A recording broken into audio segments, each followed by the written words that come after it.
याद रखना, डायरेक्शन क्या होती है इसकी, इन direction of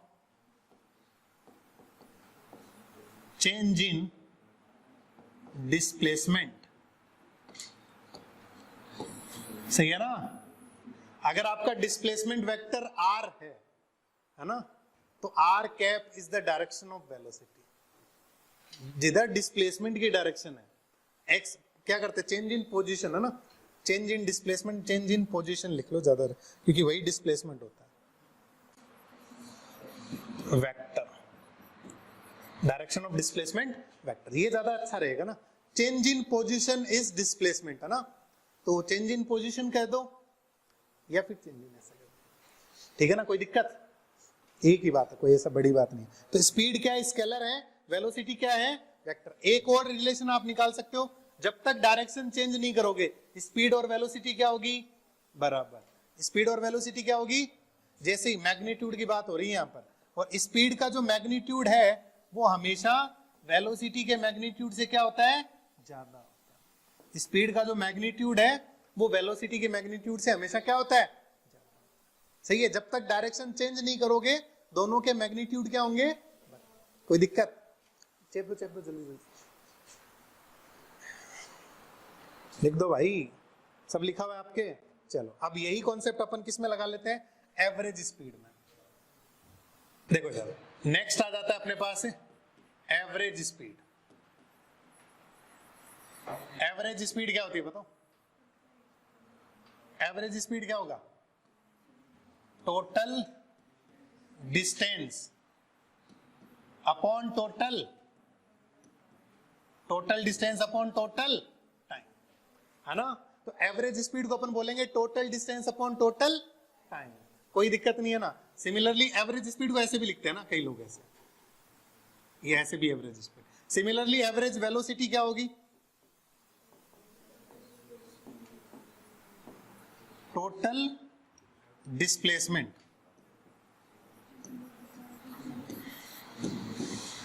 upon total time.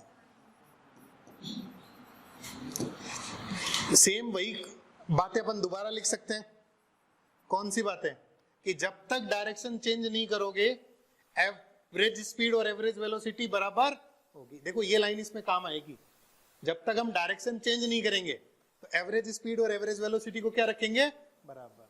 जैसे ही डायरेक्शन चेंज करेंगे हम ये बोलेंगे एवरेज स्पीड जो है उसका मैग्नीट्यूड हमेशा एवरेज वेलोसिटी के मैग्नीट्यूड से क्या होगा, ज्यादा होगा। एवरेज वेलोसिटी के मैग्नीट्यूड से ज्यादा होगा।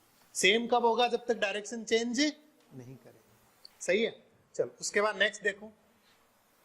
अच्छा एक और चीज ध्यान रखना, एवरेज वेलोसिटी जीरो भी हो सकती है, पॉजिटिव भी हो सकती है और नेगेटिव। पर एवरेज स्पीड हमेशा क्या होगी, सेम। स्पीड और वेलोसिटी में भी यही है, स्पीड हमेशा पॉजिटिव होती है पर वेलोसिटी में भी पॉजिटिव, में भी नेगेटिव, में भी जीरो।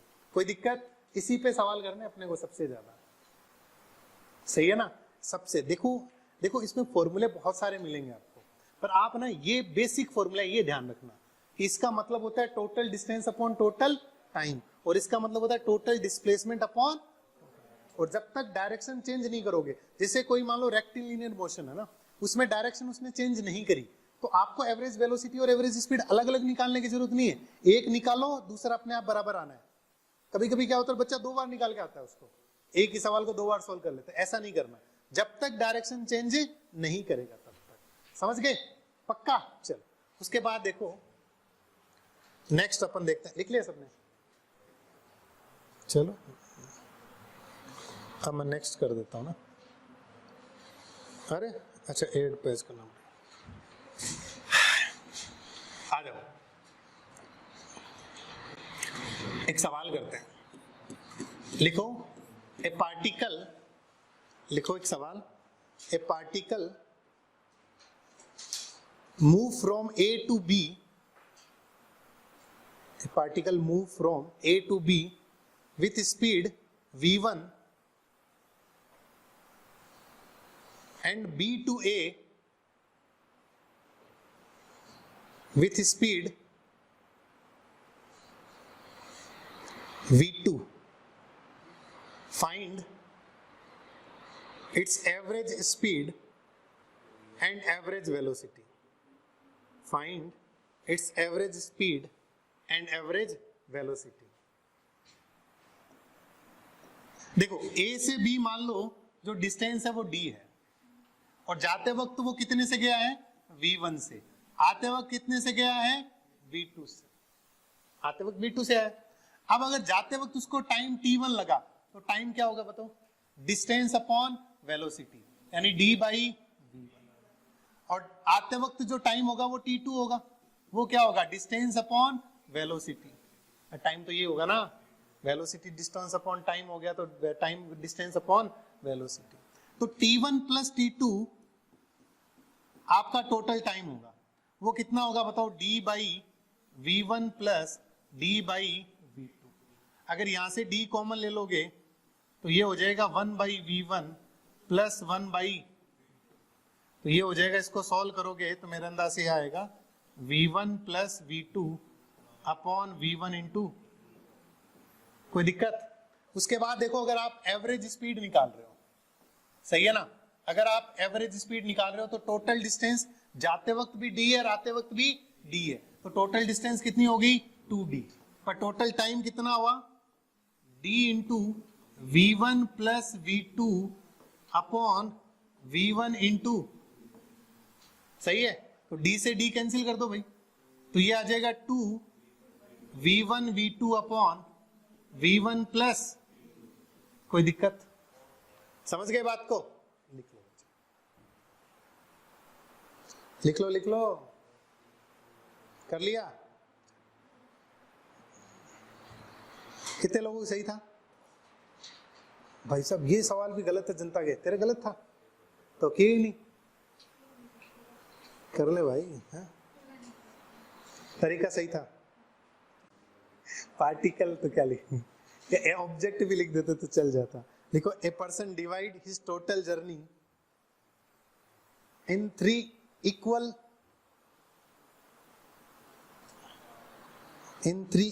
पाथ, इन 3 इक्वल पाथ, मतलब अपनी टोटल जर्नी को उसने 3 इक्वल पाथ में डिवाइड, ये 3 इक्वल डिस्टेंस में ट्रेवल करना है उसको ना। लिखो,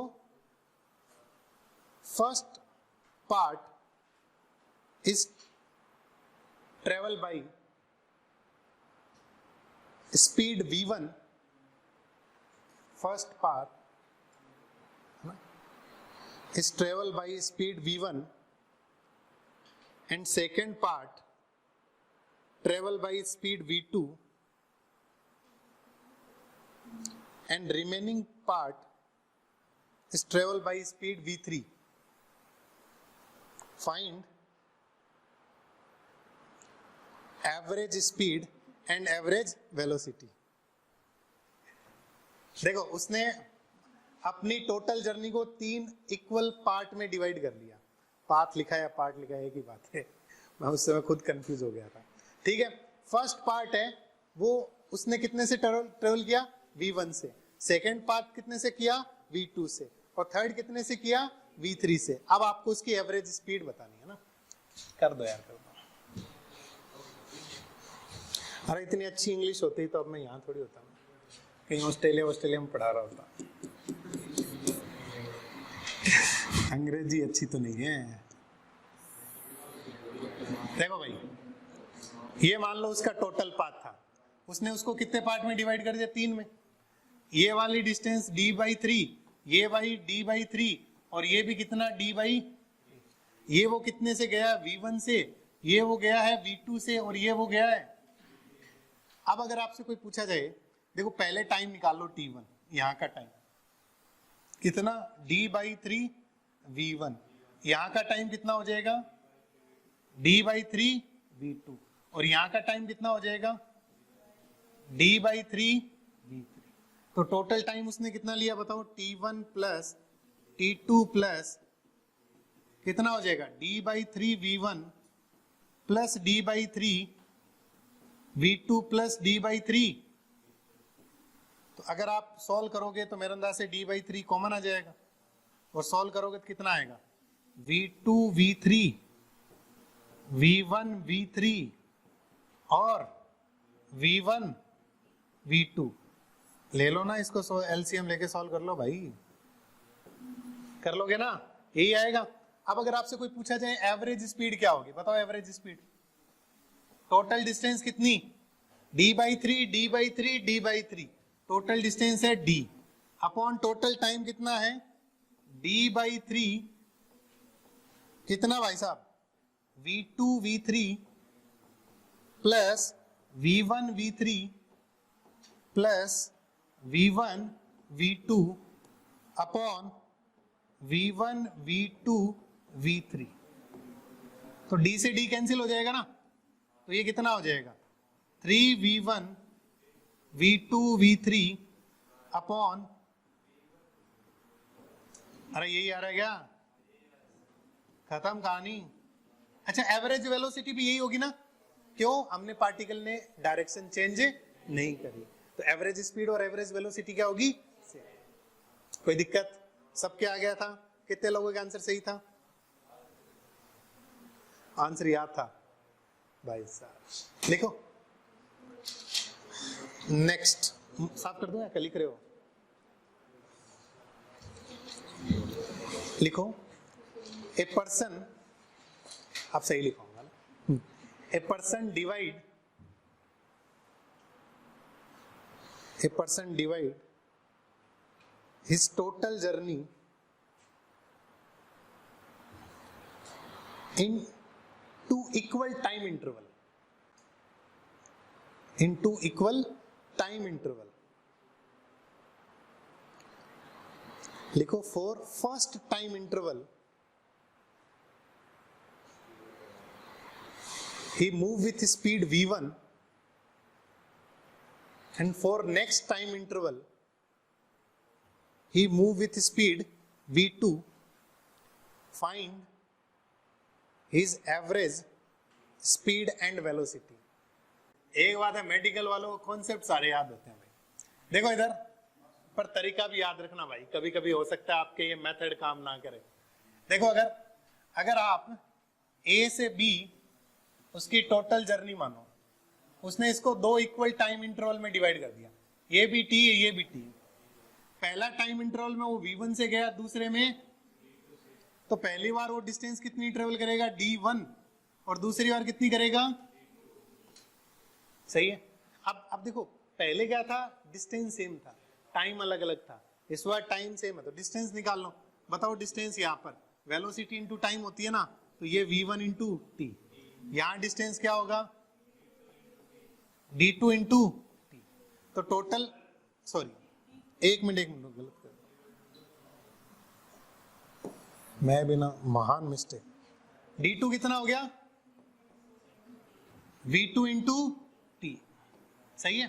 तो टोटल डिस्टेंस, एवरेज स्पीड क्या होगा, अरे बातें मत करो ना यार, total distance upon total time, total distance कितनी है v1 t plus v2 into T upon total time कितना 2t, तो 2 का यहाँ देखो t का कैंसिल हो जाएगा, तो v1 प्लस v2 बाई 2। तो देखो इसमें ना आप ध्यान भी रख सकते हो कि अगर देखो इसमें दो कॉन्सेप्ट होते हैं ना, दो कॉन्सेप्ट हम इसमें चलाते हैं, एक तो होता है इक्वल डिस्टेंस का, अगर आप मेडिकल के लिए याद रख लो, बाकी इंजीनियरिंग के लिए तो नहीं जरूरत पड़ती।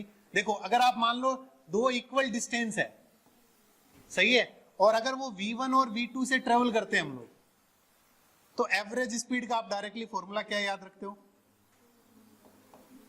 एवरेज स्पीड का डायरेक्टली फॉर्मूला क्या रखोगे, 2v1 v2 upon v1 plus, और अगर एवरेज दो इक्वल टाइम वाला कॉन्सेप्ट आ जाए, जैसे ये t टाइम है ये t टाइम है, ये अगर वो v1 से करता है ये v2 से ट्रेवल करता है, तो इसका एवरेज का क्या फॉर्मूला होता है v1 प्लस। तो आप ये याद रख सकते हो कॉन्सेप्ट कि अगर इक्वल डिस्टेंस है तो ये कॉन्सेप्ट लगा देना, और इक्वल टाइम है तो सिर्फ आप मेडिकल में ही ध्यान रखो। पर आप ध्यान रखना ये तभी है जब v1 ऐसा आ जाए, मान लो सपोज करो कि दोनों मिक्स कर दे, या फिर ऐसा हो जाए कि वो पहले गया d डिस्टेंस फिर d/3 वापिस आया, सही है ना, तब आपको ध्यान रखना, तब आपको पूरा सॉल्व ही करना पड़ेगा। ऐसा नहीं उसमें भी आपने लगा दिया, उसमें ये कॉन्सेप्ट नहीं लगाना। समझ गए बात को? चलो लिख लो इसको। ये इक्वल टाइम का कॉन्सेप्ट है, ये इक्वल डिस्टेंस का। उसने क्या किया, अपनी टोटल जर्नी को दो equal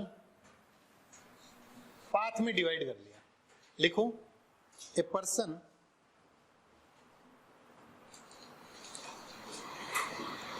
divide his total journey into equal part. लिखो, first part he travel with speed v1,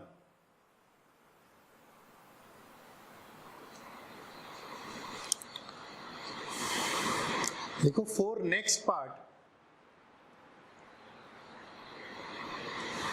he decide to further divide into equal time interval. For next part he further decide to divide it into equal time interval, into equal time interval, है ना? ये लिखो है ना, पहले लिखो, for first time interval he move with speed v2 and for next time interval he move with speed v3. Find his average speed and average velocity. Find his average speed and average velocity. ये distance d है और ये भी कितना है, d है। अच्छा, इसको दो टाइम इंटरवल में डिवाइड किया उसने। ये वाला टाइम इंटरवल कितना है, t, और ये वाला टाइम इंटरवल भी कितना है, t। अच्छा, ये वो v1 से ट्रेवल कर रहा है, ये v2 से, और ये v। अब एक बात सोचो, सबसे पहले इसको सोचो, दो टाइम इंटरवल वाले को, सेम टाइम, इसका अगर एवरेज निकाले तो इन दोनों का एवरेज आएगा, मान लो कुछ v4 आया। क्या आया, v4। वो कितना होगा बताओ, दो इक्वल टाइम इंटरवल में, अभी पढ़ा था अपने, v2 प्लस v3/2। अगर आप गौर से देखो तो फिर अब अगर इसके पाथ को स्टडी करो तो उसने दो इक्वल डिस्टेंस में पाथ को डिवाइड कर रखा है, a से लेके b तक, और ये मान लो उसको c मान लो। तो अब ये वाला जो पार्ट है वो उसने v1 से किया, ये इन दोनों का एवरेज लगा दिया मैंने, तो ये कितना हो गया, v4। अब अगर इन दोनों का एवरेज निकालू तो 2, यानी फाइनल एवरेज कितना आएगा, 2v1 v4 upon v1 plus, कोई दिक्कत, 2v1 v4 कितना है, v2 प्लस, इसी तरीके से ये हो जाएगा v1 प्लस v2 प्लस, सही है क्या? ऐसे सॉल्व कर लो भाई इसको। देखो, ये 2 से 2 कैंसिल हो जाएगा और ये 2 यहां वाला ऊपर चला जाएगा। देखो, यहां वाले 2 को भेजा है मैंने ऊपर, तो ये हो जाएगा 2v1 v2 प्लस v3। यही आ रहा है क्या आंसर? यही आ रहा है पक्का? चलो लिख लो इसको। ये आपका एवरेज स्पीड और एवरेज वेलोसिटी का कॉन्सेप्ट हो गया ना, ठीक है? कल अपन इसको आगे बढ़ेंगे ना। अच्छा, एक और चीज आपको इसमें बता रहा हूं, मान लो अगर वो बीच में कहीं 20 मिनट रुक जाता तो क्या करते, तो वो टाइम है इसमें ऐड करते। जैसे मान लो यहाँ टोटल टाइम लिखते इसको सॉल्व करने के लिए, तो वो टोटल टाइम में हम 20 मिनट एक्स्ट्रा ऐड भी करते हैं, तो वो थोड़ा कॉम्प्लिकेट हो जाता है। जैसे कभी होता है ना, मैं यहाँ से लेके वहां ट्रेवल किया, बीच में मैं आधे घंटे रुक गया, तो आधा घंटा टोटल टाइम में इंक्लूड होगा, फिर आपके ये फॉर्मूले काम नहीं करेंगे। जैसे मान लो सपोज करो दो इक्वल पार्ट में डिवाइड किया, ये v1 और ये v2 में, सही है? अब मान लो अगर मैं ये बोल दूं कि वो यहां पर 20 मिनट रुक गया था, आप बताओ तो आप क्या करोगे?